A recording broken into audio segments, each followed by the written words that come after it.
I am the Swarm. Author, Quantum Wizard. Chapter 141, Speculations.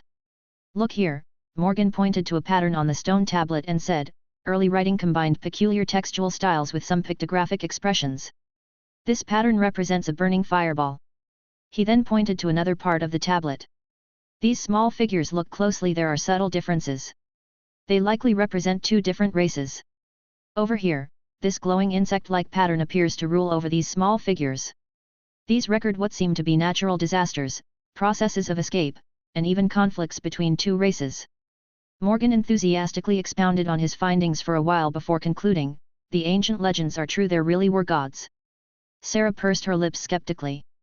Teacher, you just said these are legends. Everything you've described could easily be guessed by any child with a vivid imagination. Morgan patted the stone tablet. But now we have evidence. Everything is clearly recorded here. Maybe the ancients were just bored and carved their stories onto stone tablets for fun. You. Morgan's whiskers bristled as he glared at her. The ancients weren't as idle as you think. You're not an ancient yourself, so how can you be sure they weren't? For the sake of his health, Morgan decided not to argue further. Sarah, however, was far from finished. Since she was young, Morgan had been her tutor, practically raising her like a father. In his presence, she could be her true self, bantering, nitpicking, and showcasing her sharp tongue. Beyond this room, however, she transformed into the solemn and authoritative queen. Unfortunately, Morgan knew her too well. Just as she started to enjoy their verbal sparring, he would always put an end to it, leaving her unsatisfied. Glancing at Morgan, who pretended to be engrossed in his research, Sarah discreetly rolled her eyes and asked softly, Teacher, do you truly believe in gods? Morgan sighed, leaning back in his chair. Removing his monocle, he wiped it with his sleeve and replied, I didn't at first. But as I've learned more, I've begun to believe. Sarah's curiosity was piqued. Morgan, a renowned scholar, had once been the epitome of rationality and scientific thought. In his prime, he had served as the head of the Royal Academy of Sciences and had scoffed at legends, dismissing them as baseless fabrications. After retiring from active duties, Morgan had shifted his focus to studying myths and history, even enlisting Sarah's help in accessing the royal archives. Since her ascension to the throne, Sarah's visits to Morgan had grown infrequent, and their interactions were usually limited to their playful bickering. To her surprise, the man who once staunchly believed in science was now entertaining the idea of divine beings. After a pause, Morgan continued, a few years ago, someone proposed a theory of biological evolution, a hypothesis about the origins of species. I found it intriguing and began researching it. But the deeper I delved, the more peculiar things I discovered. According to the theory, all species evolve over long periods through natural selection. Sarah straightened in her seat, a sign to those familiar with her that the topic had captured her interest. Oh? And what's strange about that? The oddity lies in us, the rat folk. We suddenly developed language and writing and, in just 200 or 300 years, propelled our civilization to its current heights. Before Sarah could respond, Morgan pressed on. Many species have existed for tens of thousands, even millions of years. Why, then, are we so special? How did we emerge as a dominant race so quickly? Perhaps our history extends far beyond what we know, Sarah suggested. Maybe the great catastrophe from centuries ago wiped out our ancestors' civilization, and what we're building now is merely a reconstruction. Morgan nodded thoughtfully. That's a reasonable hypothesis. I've considered it myself. But through my studies of these tablets, I've found that the language and writing from that period were still in their infancy, lacking any structured system. Doesn't that support the idea of a previous civilization? The calamity might have destroyed it, leaving behind remnants for our ancestors to rediscover and build upon, Sarah countered. Morgan smiled approvingly. You're not wrong. But consider this, first, if we were truly rebuilding civilization, there should still be some records from the earlier era. Second, look at this skeleton. Observe its sharp teeth and massive claws, evidence of a large carnivorous creature. This skeleton is surprisingly well preserved, dating back only a few centuries. Calculations indicate that its owner lived around the time of the Great Catastrophe. And what does that imply? Sarah asked. A great deal. Without weapons, we rat folk couldn't possibly have stood a chance against such creatures. If we coexisted with them, we would have been nothing more than their prey. But we could have used weapons to defeat them, Sarah argued. Such creatures required substantial amounts of food, eating at least 10 ratfolk per meal. Moreover, numerous similar creatures have been unearthed. If a civilization like ours had existed then, these predators wouldn't have been allowed to thrive, they would have been eradicated. Even if kept for observation, their numbers wouldn't have been so vast. Morgan's voice interrupted her thoughts again. There's more. Historical records indicate that centuries ago, ratfolk had extraordinarily high fertility rates, commonly birthing 7 or 8 offspring at a time, with some cases exceeding 10. They could reproduce every 2 to 3 months. Many wars were triggered by population explosions. During the same era, the average lifespan of ratfolk was barely over a decade. But suddenly, our fertility rates plummeted, and our lifespans increased dramatically. From an evolutionary standpoint, these changes are highly irregular. What if evolution itself is wrong? Perhaps. But other species adhere to evolutionary principles. It's only us ratfolk who seem anomalous. Then there's the matter of our ancestors' supposed nemesis, scarce in number and even more mysterious. We know almost nothing about them. Morgan looked visibly fatigued. Maybe they never existed, Sarah offered consolingly. Morgan nodded, then shook his head. I don't know. There are too many contradictions in our history.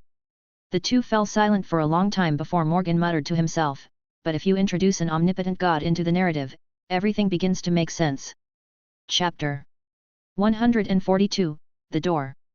The revered scholar, former head of the Royal Academy of Sciences, and mentor to the Queen, Morgan, met with an unexpected tragedy. While climbing a ladder to retrieve materials in the library, he fell and passed away at the age of 56. Upon hearing the news, the Queen was devastated. She ensured Morgan was given a grand funeral and declared a day of national mourning. Although Morgan had long retired from the front lines of research and spent his later years pursuing seemingly unscientific endeavors, his contributions were monumental. With no family of his own, he had dedicated his life to science. Most of the personnel in the kingdom's scientific community were either his direct disciples or students of his students. Morgan's death left a significant impact, not only on the Queen but also on many researchers, causing delays in scientific progress. Time, however, could heal all wounds. People grieved but eventually resumed their lives and work. Then, the maintenance staff at the library discovered something startling: the broken rung of the ladder from which Morgan had fallen bore signs of deliberate tampering. The revelation was like a bomb exploding in a hornet's nest. The entire scientific community of the kingdom erupted in outrage. Before the researchers could organize a formal petition, the equally incensed Queen ordered the kingdom's Security Bureau, Investigation Bureau, and police force to conduct a thorough inquiry. With the three agencies working under mutual supervision and pressure, the truth gradually came to light. Morgan had been assassinated. A spy from the Kingdom of American had bribed an insider to engineer what appeared to be an accident. This investigation also uncovered numerous other accidents that had been deliberate acts of sabotage. The motive behind these actions was singular: to slow down the Kingdom of Kerrigan's scientific progress and give American an edge in the moon landing competition. The revelation triggered an uproar, not just within the scientific community but throughout the entire Kerrigan kingdom. While spies and traitors were being rooted out, the nation began mobilizing troops along its borders, demanding justice from American. American, guilty and fearing retaliation, had already begun covertly deploying its forces near the border when Kerrigan started its investigation. Soon, the armies of both kingdoms were locked in a tense standoff at the frontier. The long-standing peace seemed poised to break, with war imminent. For years, Luo Wen had sensed strange changes within the swarm network. Periodically, external entities would attempt to invade, but Luo Wen had always easily repelled these intrusions. On this particular day, he encountered another attempted invasion. However, this time, the situation was unusual. The entity attempting to breach the network conveyed a clearer message. Although Luo Wen couldn't initially understand the information, the swarm network's translation function soon made it comprehensible. The entity was requesting permission to join the network. Luo Wen was stunned. He had always believed the swarm network was uniquely his, a closed internal system. How could someone apply to join it? He was momentarily shaken but realized the matter required an immediate decision. After careful consideration, he decided to grant the request. The entity was hidden in the shadows. Luo Wen had never detected its existence before. Even when it attempted to breach the swarm network, his extensive swarm intelligence network had failed to locate any anomalies. If he rejected the request, the entity would likely vanish again. Luo Wen reasoned it would be better to let it in and determine its identity, purpose, and allegiance. At the very least, it would provide a chance to understand the entity better. Confident in his control over the swarm network, Luo Wen believed he could neutralize any malicious intent or expel the entity if necessary. Before approving the request, he summoned all the blades into the network. There was strength in numbers, after all. Once preparations were complete, Luo Wen granted access. An unknown energy immediately flowed into the network. As the energy entered, the swarm network underwent a sudden update and upgrade, simultaneously transmitting a vast amount of information to Luo Wen. The sheer influx of data overwhelmed him like a thunderclap. It took Luo Wen a while to process the information. Once he did, he realized the supposed intrusion had been a colossal misunderstanding. The incident traced back to the swarm network's origin. It had been created through Luo Wen's innate talent, combined with the sacrificial energies of countless bugs. These energies, encompassing life, spirit, and soul, had imbued the network with unique properties and abilities. As an extension of Luo Wen's talents and abilities, the swarm network naturally inherited these traits. Luo Wen's bond with the brood nest meant the nest also shared these capabilities. The civilization of the rat folk had unknowingly carried remnants of this connection. Their ancestors had once been Luo Wen's experimental subjects, leaving them with subtle brood nest markers in their biology. For instance, Luo Wen could establish telepathic connections with rat folk and dinosaur people but not with other species, partly due to these markers. As the intelligence of the rat folk advanced, some individuals began exhibiting extraordinary mental capabilities. The brood nest marker granted them a kind of identity verification, while their burgeoning mental strength served as the key to use it. However, having a key wasn't enough, they needed to find the door. Finding the door was relatively straightforward. It required resonating with Luo Wen or the swarm network a complex interplay of emotions, including longing, belief, and reverence. When these feelings reached a threshold, the door became apparent. Simply put, when a rat person died, the physical cessation often triggered a brief surge in mental energy. In their final moments, the sublimation of emotions allowed them to sense the door. The door was, in fact, the outer security and identification system of the swarm network. The brood nest marker gave rat folk the right to knock on this door. What Luo Wen had previously dismissed as unknown biological intrusions was merely their attempt to gain entry. Once Luo Wen granted access, the entity would enter the network, its mental form restructured to serve as a node. This process would integrate it into the swarm network and equip it with a friend or foe recognition system. As a swarm network node, the entity would pledge unwavering loyalty to Luo Wen. Other than this allegiance, their personality and consciousness would remain unchanged. Whether they were still the same individual post-transformation was a philosophical question Luo Wen chose not to dwell on. Chapter 143, Discussion begins. Having understood the context, Luo Wen was left speechless. Before encountering this spiritual entity, he had experienced numerous invasions. However, it seemed that the rat folk simply lacked sufficient mental strength. They could find the door, but couldn't explain the reason for doing so, leaving Luo Wen unnecessarily paranoid for a long time. It was akin to someone knocking on a door, and when the homeowner asked, "Who's there?" the person outside remained silent but kept knocking. Naturally, the homeowner wouldn't easily open the door. This time, though, the visitor responded with a vague "It's me." While not offering much information, it opened the possibility for dialogue. Weighing the situation, the homeowner might just decide to open the door. Yes, that was the general idea, right? Once the spiritual entity merged into the swarm network and acquired the status of a node, it became indistinguishable from other swarm units. Due to its absolute loyalty to Luo Wen, he could effortlessly delve into its mind using telepathy to examine its past life. Upon investigation, Luo Wen discovered that this spiritual entity was once Morgan, a mentor to the Queen of the Kingdom of Kerrigan and the former director of the Royal Research Institute. After confirming that this energy posed no further threat, Luo Wen released his restraints on it and granted it network access, albeit at the lowest level. However, the recent activity seemed to have drained Morgan significantly, and he had not yet awakened. Still, it wasn't feasible to leave him perpetually confined within the swarm network, was it? Staring at the spiritual entity before him, a rare experimental subject, Luo Wen's scientific curiosity ignited. When Morgan had fallen off the ladder, darkness gradually enveloped him. He knew death was imminent. Although many things weighed on his mind, he had long come to terms with mortality, having lived a long life by rat folk standards. What he regretted most was dying without ever knowing if gods truly existed, a deeply dissatisfying end. At that moment, however, he felt something guiding him. Following this intangible sensation, he lost all awareness. When he regained consciousness, everything had changed. He had become a bug. It took him a while to accept this reality and adapt to his new body. Reflecting on his last, blurry moments before death, he wondered, could this be the realm of the gods? Luo Wen was unaware of the rat folk's complex inner monologues. Although he could forcefully peer into their minds, he refrained from doing so. It had been far too long since he conversed with a sentient being.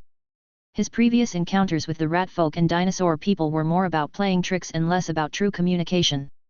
This rat folk might be the first subordinate capable of holding a normal conversation with him. For the sake of future cooperation and out of respect for a fellow intelligent life form, Luo Wen decided not to invade Morgan's thoughts. Still, while Morgan was unconscious, Luo Wen had conducted a few experiments. He hoped Morgan would appreciate the body he had gifted him. Morgan, untainted by exposure to web novels, had a relatively constrained mindset. Assuming he had entered the divine realm, he reasoned that many depictions of gods in historical records involved insect-like appearances.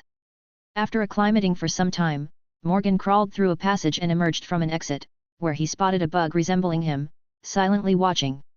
In an instant, a profound sense of authority washed over Morgan.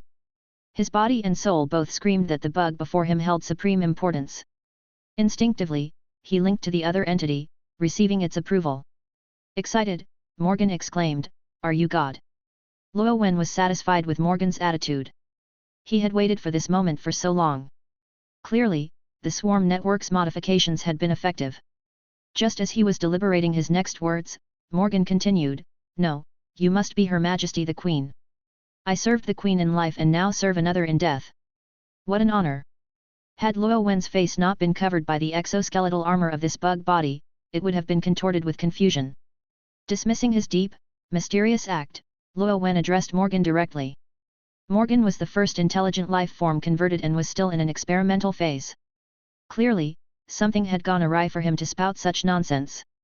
"What queen?" Luo Wen demanded. "My body and soul tell me that you are the origin of our swarm. Therefore, you must be." "Enough." Luo Wen cut him off sharply, clearing his throat before introducing himself. "I am the Swarm Overlord, codename F2A.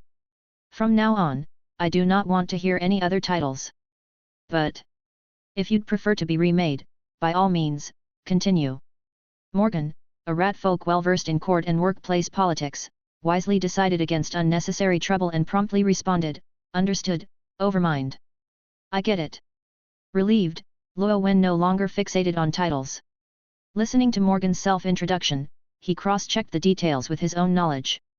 Everything seemed transparent. Morgan had concealed nothing and answered every question without hesitation. The swarm network had proven reliable, and this conversion was a complete success. Originally, Luo Wen's intention was simply to cultivate a civilization in secret, leveraging their capabilities for technological research. This unexpected development, however, prompted him to reconsider his plans. Luo Wen began transmitting details about the swarm's structure and future goals to Morgan. Given Morgan's previous status as a scholar, additional input could be invaluable. After some time digesting the information, Morgan pondered aloud, "Overmind, under current circumstances, I believe a unified rat folk empire would greatly benefit our future progress." "Oh? Explain," Luo Wen prompted. "The technological competition between the two major kingdoms accelerates development but wastes immense human and material resources through redundant research. If we could consolidate their resources, it would dramatically advance your plans." Luo Wen deliberated for a moment before asking, "Without external threats or kingdom rivalry, how would we ensure that the new empire continues investing in relevant research? Should the swarm play the role of antagonist? That might encourage technological advancement, but it would likely focus on weaponry. I've gone to great lengths to push space exploration not to inspire anti-swarm armament. Moreover, while the swarm is powerful, we're still confined to this planet. A hasty reveal could be risky." Morgan twitched his antennae thoughtfully. "Overmind, your concerns are valid. However, if the ruler of the new empire were one of us, all these issues would be moot." Chapter 144, Ongoing Discussion. Luo Wen had once considered secretly replacing a rat folk ruler. Technically, it posed no difficulty. After all, the rat folk had reached their current form thanks to his clandestine introduction of swarm experimental subjects, which had propagated across generations. Creating a rat folk body and transferring his consciousness into it would be entirely feasible. However, this wasn't some video game where you simply clicked through a few options. It was an entire lifetime to live through, not just managing governance, but also dealing with all the extended familial relationships, such as third aunts and eighth cousins. As the dignified swarm overlord, Luo Wen had no interest in acquiring a large clan of rat folk relatives. While great ambitions require pragmatism, Luo Wen had been a recluse in his former life. If he were adept at navigating such complexities, he wouldn't have been a shut-in. Besides, all he cared about was the progress of the rat folk's aerospace technology. He had no interest in other matters. The true reason, ultimately, was his advanced stage laziness. In the past, he had opted to work behind the scenes, quietly guiding events, and the results had been excellent, far better than if he had taken direct control. This only reinforced his decision not to get personally involved. Hearing Morgan's suggestion now, Luo Wen's first thought was, could the old guy be suggesting a role-play scenario? Upon further consideration, it occurred to him that Morgan, being a rat folk, had an intimate understanding of their society. Moreover, he was intelligent, experienced, and had even served as a royal tutor. If Morgan took on the role, it might actually work. The complication was that Morgan had previously been aligned with the Kingdom of Kerrigan, whose current ruler was a female rat. Was the old man suggesting some sort of cross-dressing scheme? A man pretending to be a woman?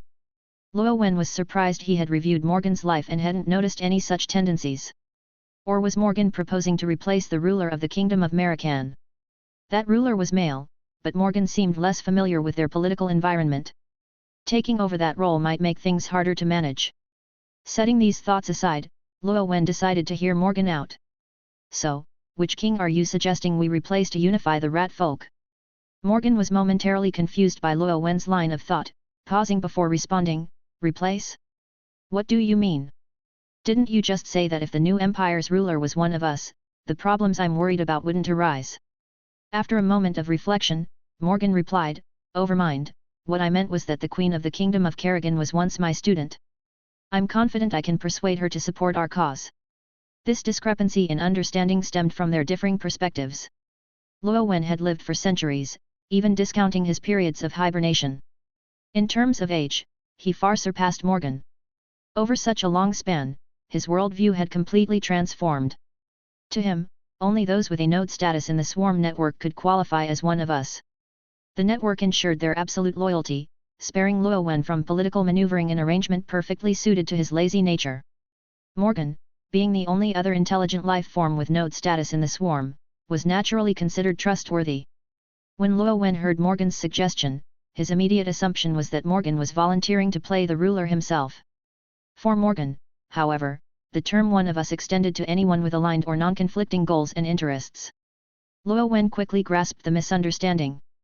While he trusted Morgan due to his established node status, relying solely on the old man's past student-teacher relationship with the Queen was far too precarious. He couldn't entrust the future of his long-laid plans and the swarm's destiny to such uncertain terms. Morgan noticed Luo Wen's hesitation and offered further explanation. Overmind, your previous strategy of minimal interference worked well. Your mysteriousness allowed you to engage with the rat folk effectively. Perhaps you could maintain this approach while interacting with them. But before proceeding, I'd like to ask a few questions to refine my idea. Luo Wen twitched his antennae, signaling Morgan to continue. Overmind, after my death, how did I end up in this bug body? When you mentioned replacing a king, does that mean I could leave this body and transfer into a new rat folk body? You don't know? Luo Wen asked. Seeing the confusion in Morgan's compound eyes, Luo Wen recalled that Morgan had been unconscious when his consciousness was integrated into the swarm network and then placed in this body. During the earlier data transmission, Luo Wen had only shared information about the current situation and future plans, omitting details about the swarm network. Moreover, Morgan's network access was restricted to the lowest level, allowing only basic communication with higher UPS. This oversight was likely Luo Wen's mistake, but he wouldn't admit it. Shifting perspectives, Luo Wen brought Morgan into the swarm network, letting him view the data now embedded in his consciousness and experience his new form as an energy entity. I can place your consciousness into the body of another swarm unit, including a rat folk, Luo Wen explained. Then why did you put me in a bug's body? Morgan asked. Would Luo Wen admit it was simply a whimsical experiment to see how an intelligent being would react upon discovering they had become a bug? Because there were no spare rat folk bodies, only bug bodies available, Luo Wen said after some thought, crafting a plausible excuse. Morgan, though skeptical, didn't press the issue and instead asked, if the body I inhabit dies again, will I return here? This question stumped Luo Wen. Even transferring consciousness into other swarm bodies had been a first-time experiment with Morgan. He had no idea if the process could be repeated after another death. As the first outsider to arrive here, I can't say for certain, Luo Wen admitted. But you could test it. When you leave, find a spot far away and try self-terminating. That way, we'll know for sure. Morgan chuckled dryly. Overmind, while I'm much younger than you, I'm still considered old among the rat folk. I believe younger individuals, more suited to this task, will eventually come along to test this question. For now, let's leave it a mystery. The two exchanged knowing smiles, both recognizing a shared reluctance. In this moment of mutual understanding, no further words were needed. Chapter 145, Conclusion of the discussion. Although their encounter was brief and their exchanges limited, Luo Wen found himself quite fond of Morgan, particularly because he considered the rat folk elder as one of his own. Perhaps this fondness stemmed from how long it had been since Luo Wen had meaningful interaction with anyone. Morgan's earlier remark about leaving such questions for the younger generation gave Luo Wen an idea. Since Morgan had managed to find the door, it stood to reason that more rat folk could eventually locate it too. If Luo Wen hadn't mistakenly interpreted those earlier intrusions as hostile, Morgan wouldn't have been the first to succeed. This realization addressed the swarm's deficiency in intelligent life forms. Moreover, thanks to the swarm network, these individuals would remain absolutely loyal to him, allowing him to proceed without concerns of betrayal.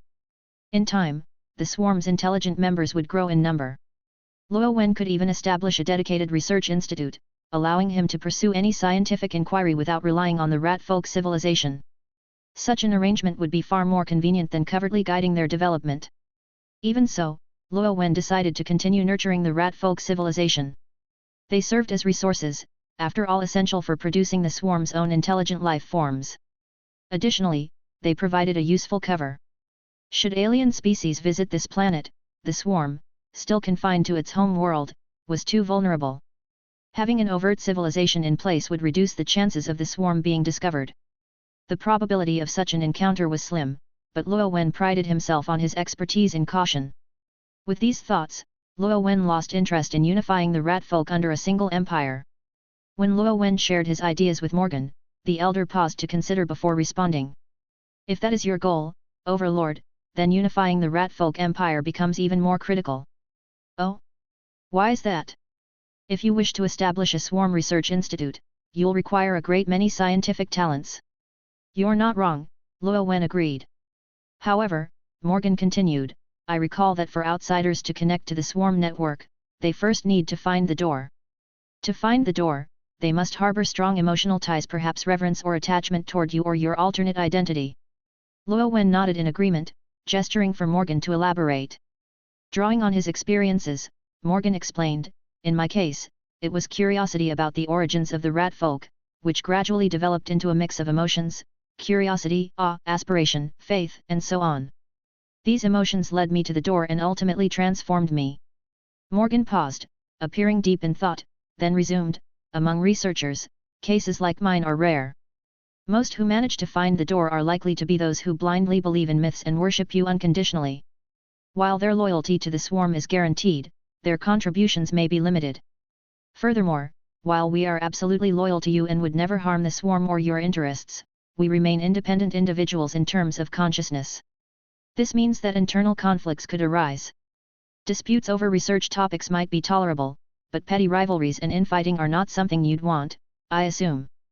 Luo Wen was somewhat irritated by Morgan's bluntness. Why describe faith in him as blind devotion?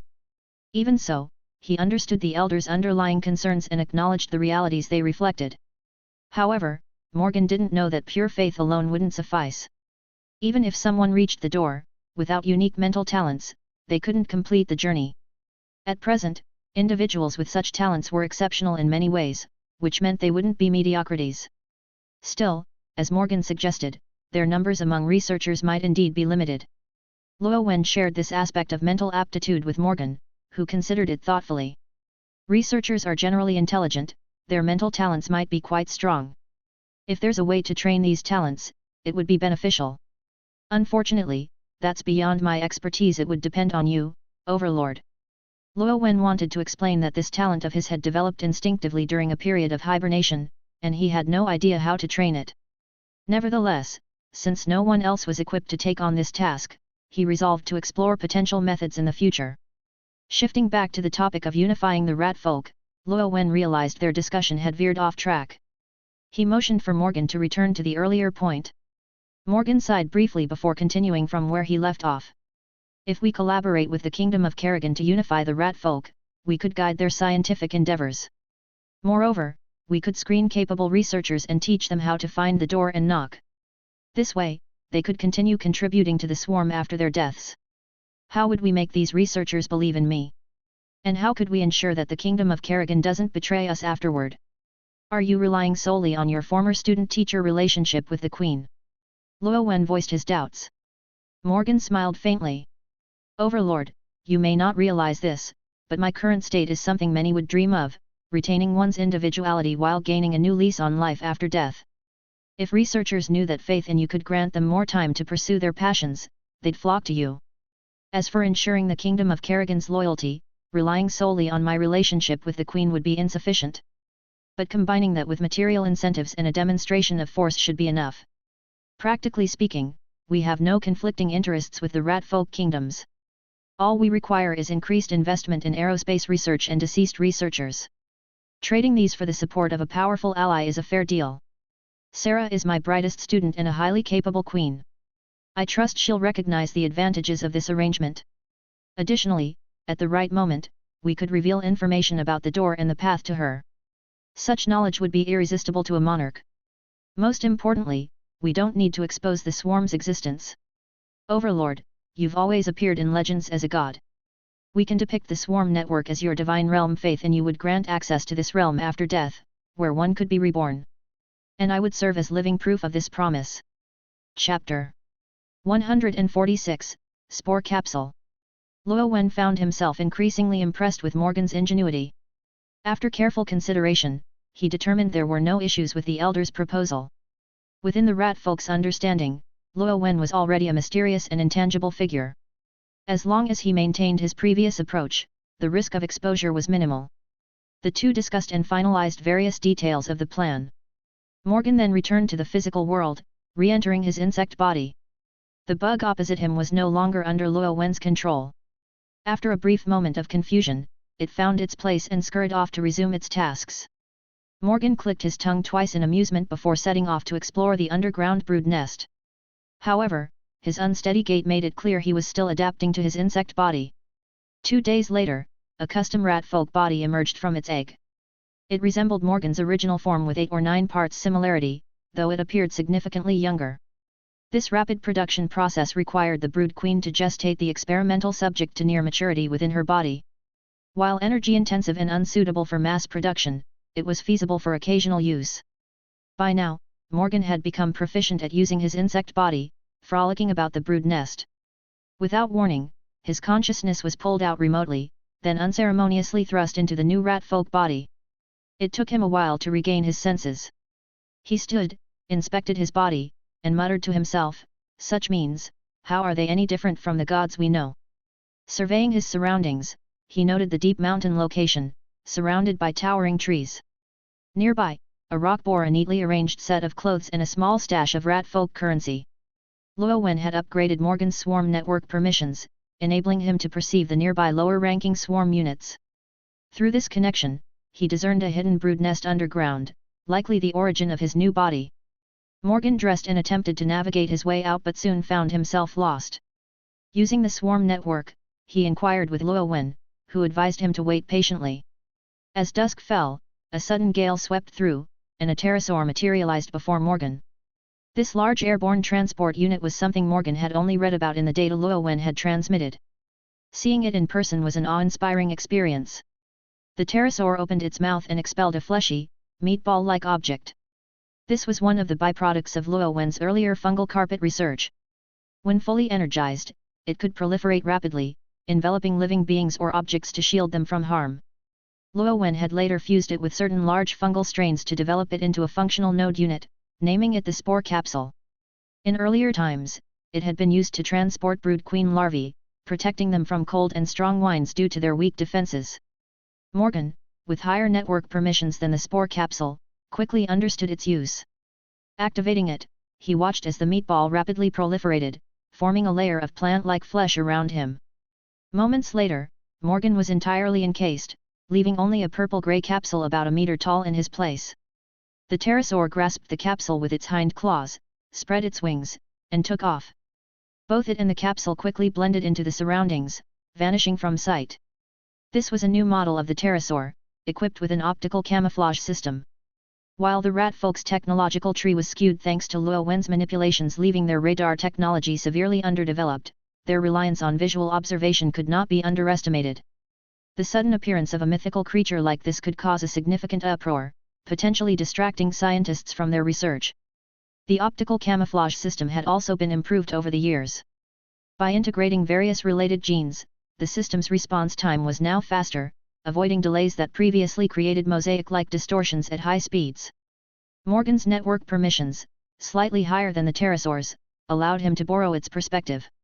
After some fumbling, he successfully switched views. However, the pterosaur was already flying above the clouds in the pitch-black night, rendering visibility nearly zero. A wild pterosaur would have been similarly blind in such conditions. But the swarm's mental network was far more sophisticated. To regard it merely as a video feed would grossly underestimate its capabilities. Over the years, the swarm had reconstructed a mental map of reality, meticulously populating it with global coordinates. Ground-level node units served as guides, ensuring no swarm entity would ever lose its way. The number of nodes across the planet? Luo Wen could only say that even the ants outside an ordinary ratfolk household might host hidden nodes. Did anyone truly believe that someone as cautious as Luo Wen would leave vast swathes of the continent freely available for ratfolk development? Should they step out of line, they might very well vanish from history overnight. Of course, Luo Wen wasn't about to share this secret with anyone. Guided by the nodes, the pterosaur swiftly reached the skies above the City of Glory. After consulting Morgan, it landed on a nearby hill to replenish the spore capsule's energy and attach an airbag module. The fungal carpet, a unique swarm auxiliary unit, had produced countless byproducts during its development. Over the years, Luo Wen had tinkered with these, creating numerous small yet useful tools. The airbag module was one such innovation. Thanks to the fungal carpet's inherent adaptability, its byproducts could be modularized.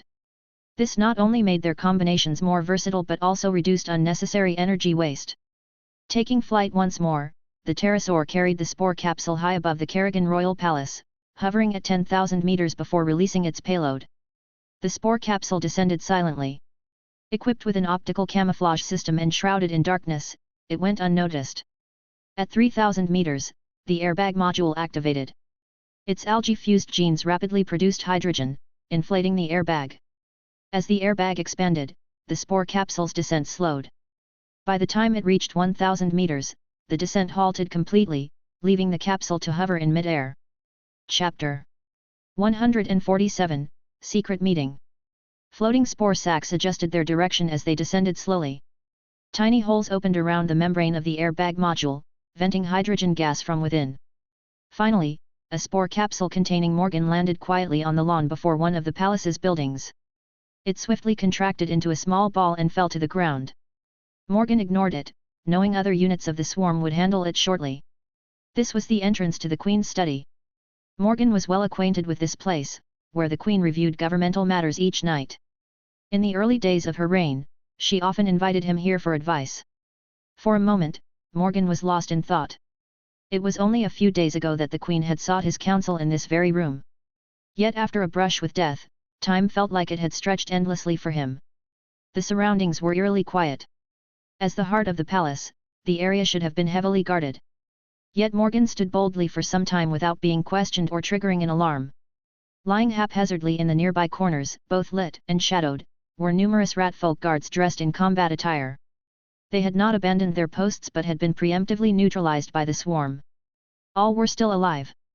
This mission was to forge an alliance, demonstrating a show of force was sufficient. There was no need for unnecessary bloodshed.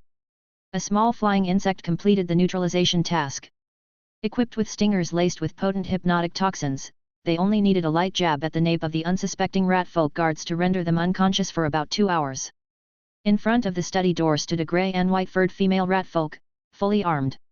Even in her unconscious state, she leaned against the wall as though still on duty. Seeing her, Morgan sighed in relief. This was Tella, the Queen's chief bodyguard, who rarely left her side. Her presence confirmed that the Queen hadn't wandered off today. The swarm scouting units had already confirmed that the Queen was in her study.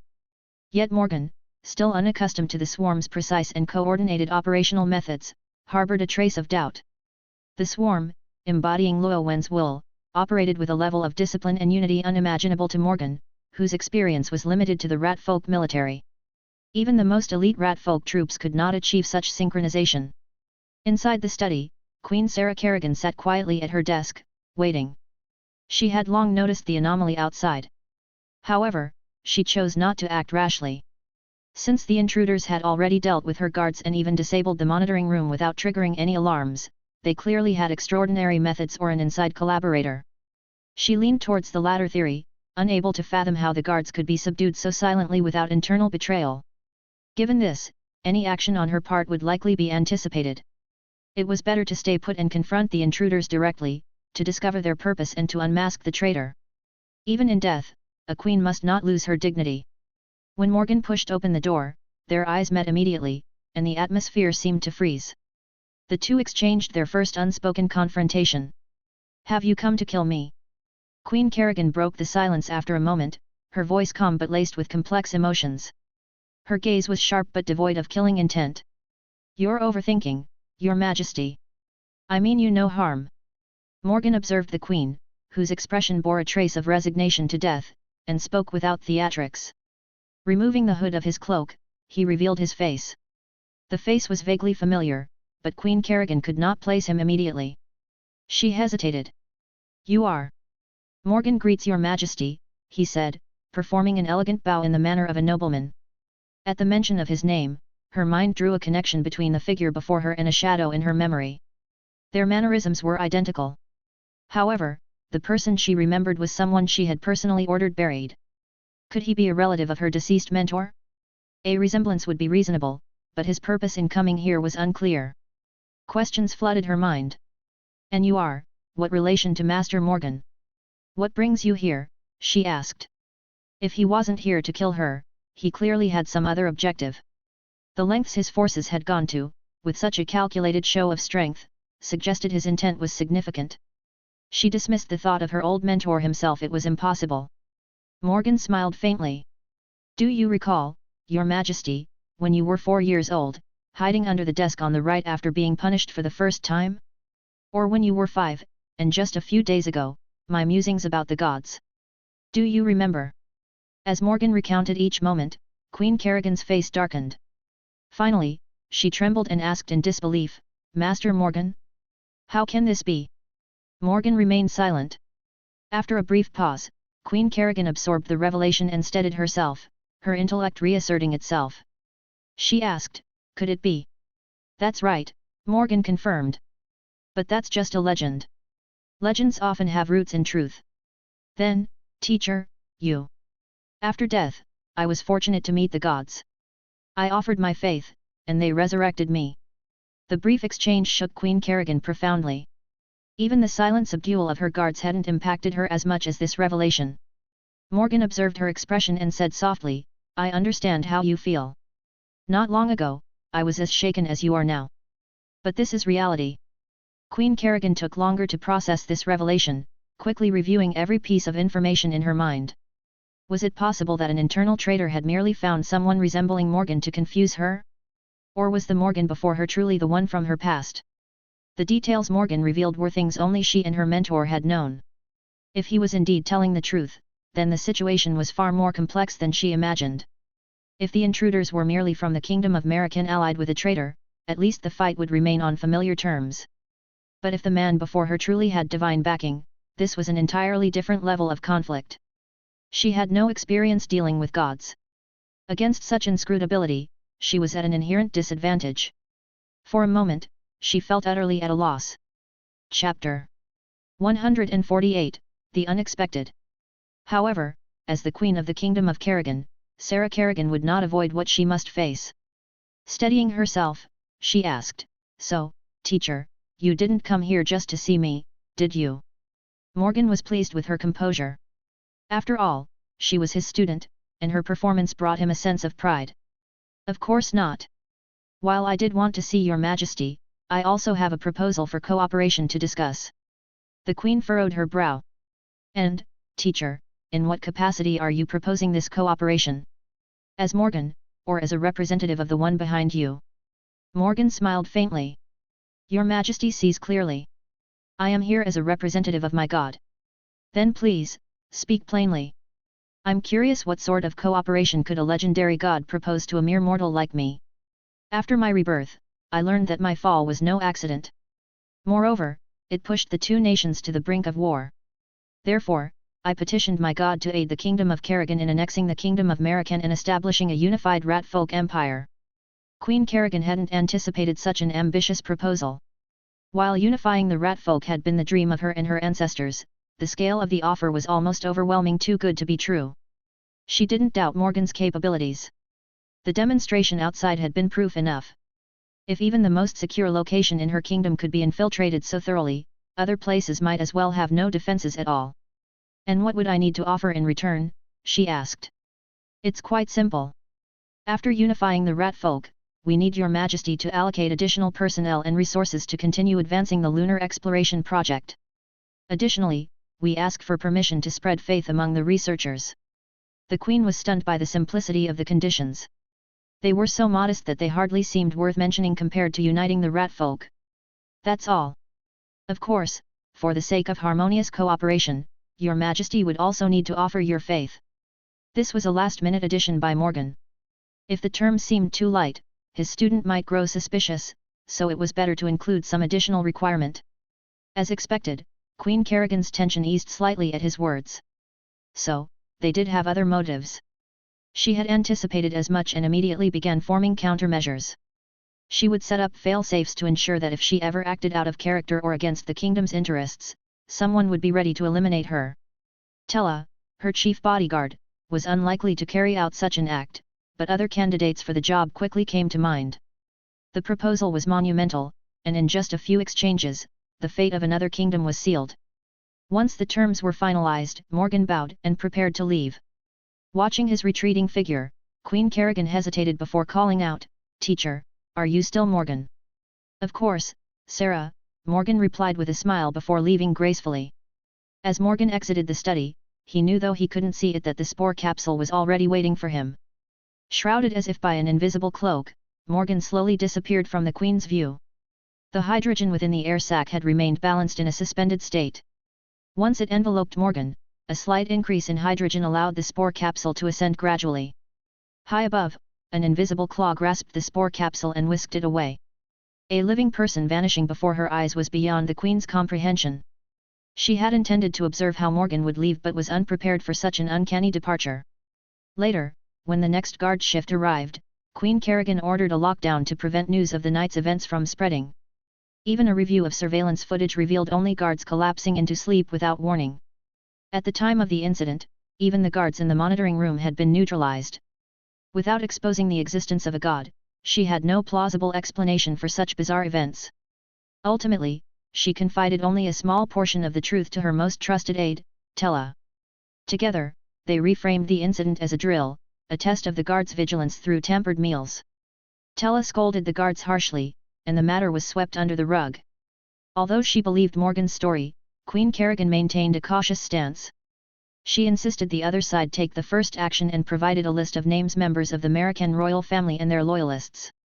If these people were eliminated, the Kingdom of American would crumble into chaos, allowing the Kingdom of Kerrigan to annex it with minimal cost.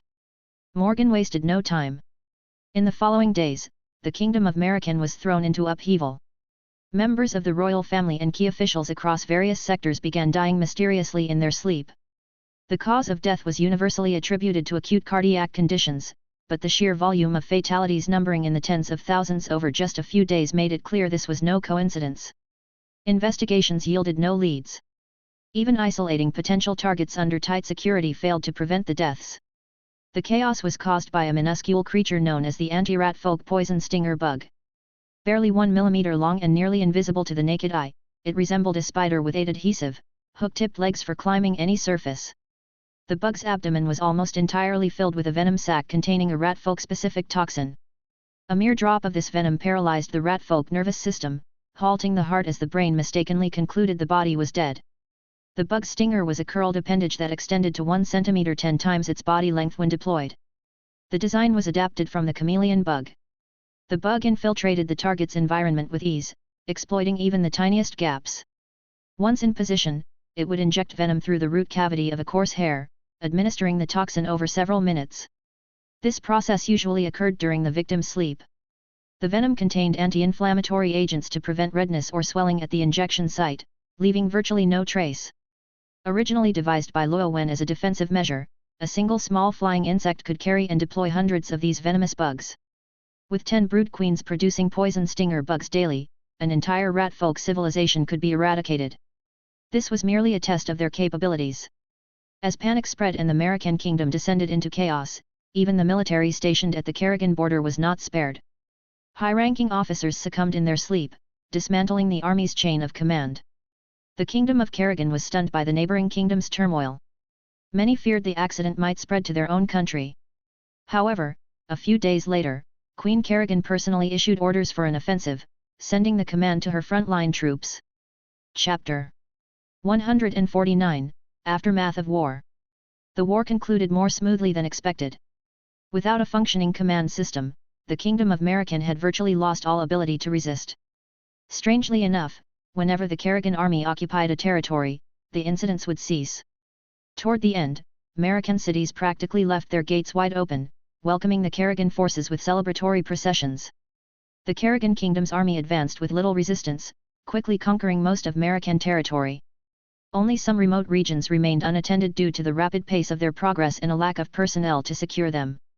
Both nations' sharpest minds speculated about the peculiar turn of events but dared not delve too deeply. All manner of opportunists, schemers, and rebels retreated into the shadows, too terrified to act. Sarah Kerrigan's reputation soared, cementing her authority over her domain. Even Queen Kerrigan herself was deeply shaken by the eerie incidents. So, this is the power of a god, she wondered.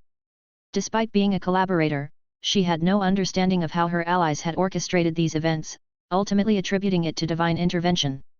The display of power served a dual purpose: it crippled the Kingdom of American and subdued the Kingdom of Kerrigan.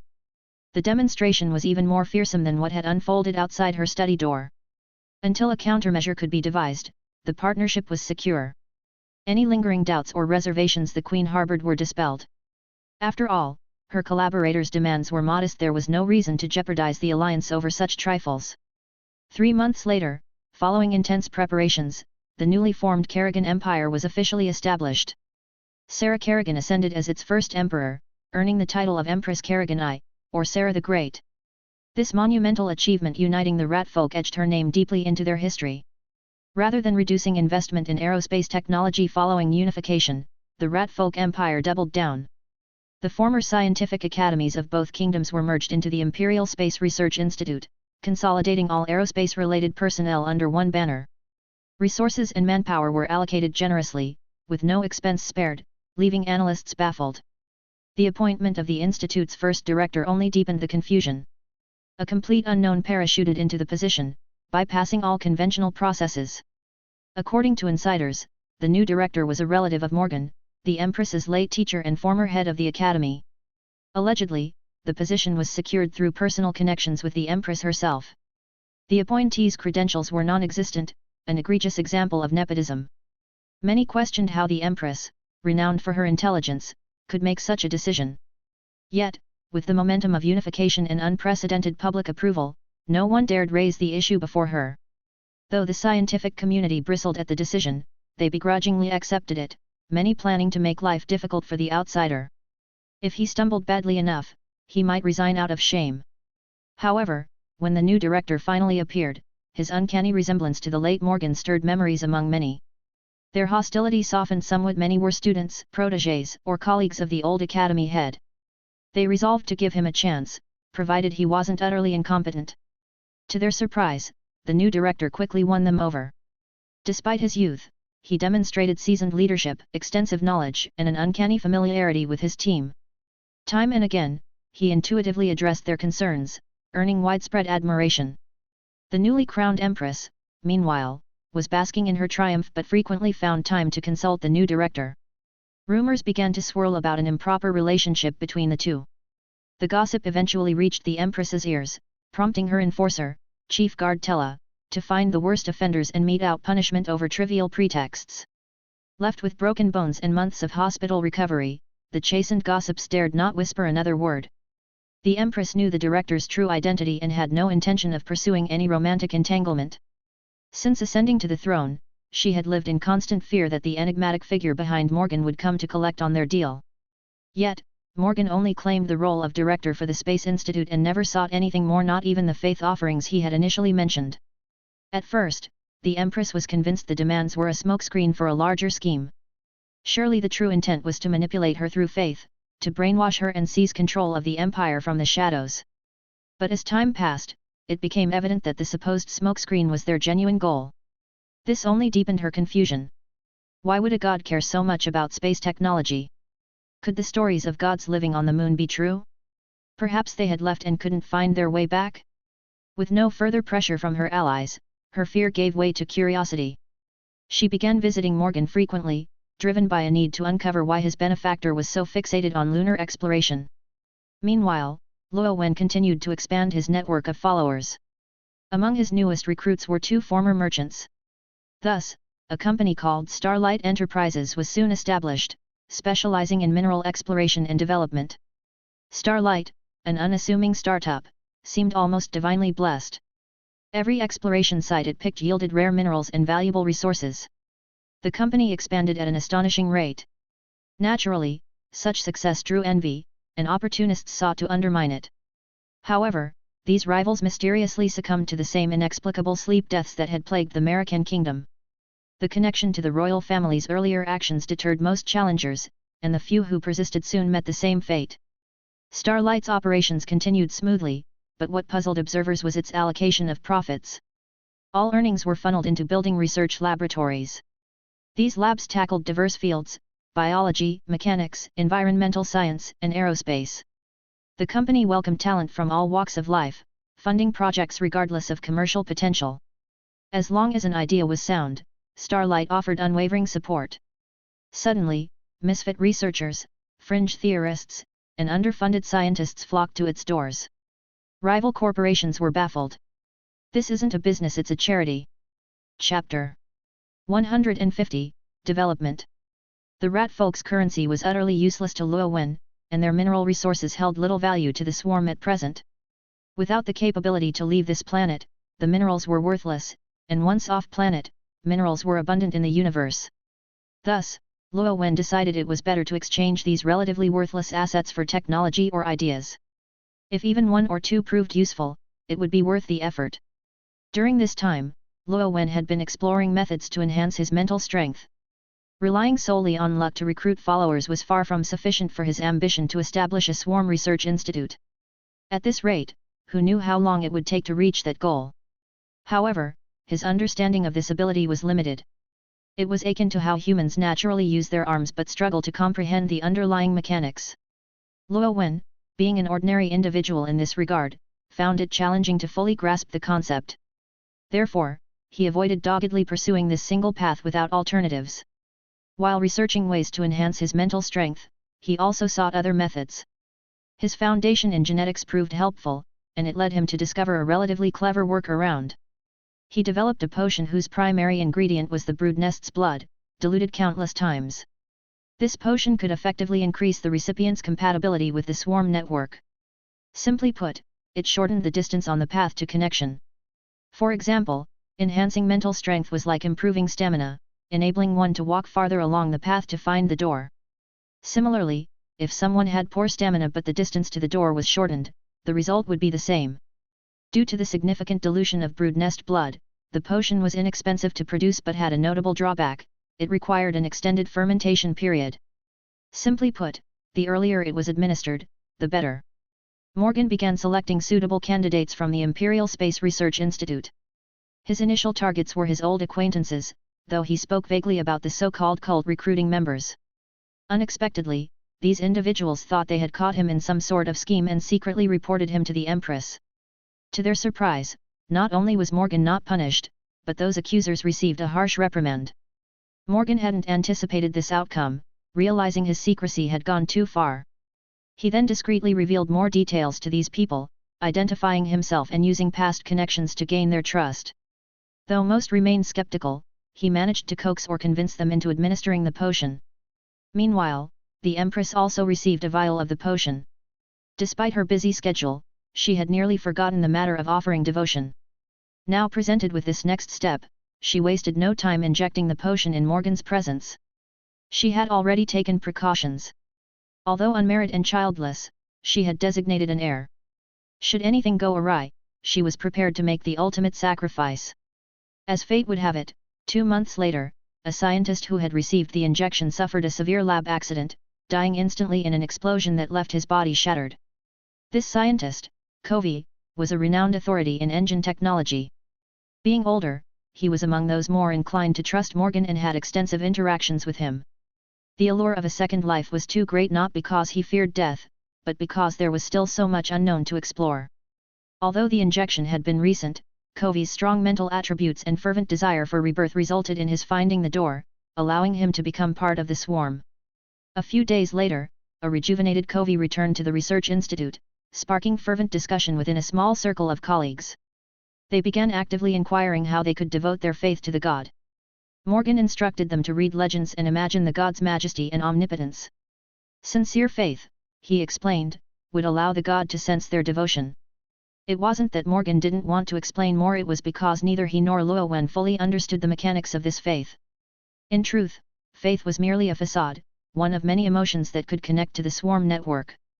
Luo Wen didn't care about their beliefs as long as they found the door.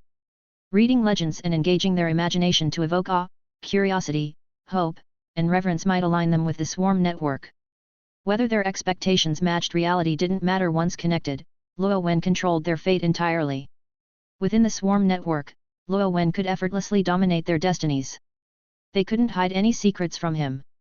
If he wished, he could obliterate their consciousness, take over their minds and bodies, or sift through their memories. However, such drastic measures were unnecessary. Influenced by the swarm network, they were absolutely loyal and incapable of harboring thoughts detrimental to Luo Wen. To this day, Luo Wen wasn't certain whether those assimilated into the swarm network were true replicas or their original selves fundamentally altered. The rat folk soon began subtly inquiring whether Morgan could provide more of the potion for their relatives. Morgan reported this to Luo Wen, who, after careful consideration, instructed him to establish a reward system. Recruiting skilled researchers or making significant breakthroughs would earn potion rewards. Given the potion's simplicity to produce, this approach motivated the rat folk while allowing them to include their families. Luo Wen reasoned that once the swarm expanded into outer space, he wouldn't be able to oversee everything himself. Having intelligent individuals to assist in management would be advantageous. As for any unsavory individuals that slipped through, they could be given a basic body to fend for themselves. If they caused trouble, they'd be transferred into worker ant bodies and assigned to menial tasks.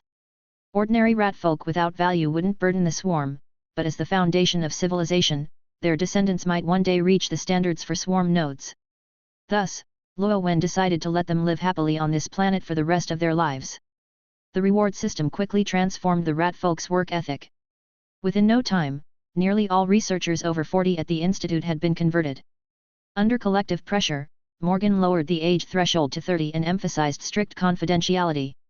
He warned that any breach of secrecy would result in the loss of rewards or eligibility altogether. Morgan didn't need to stress this point further, the rat folk tightly guarded the secret.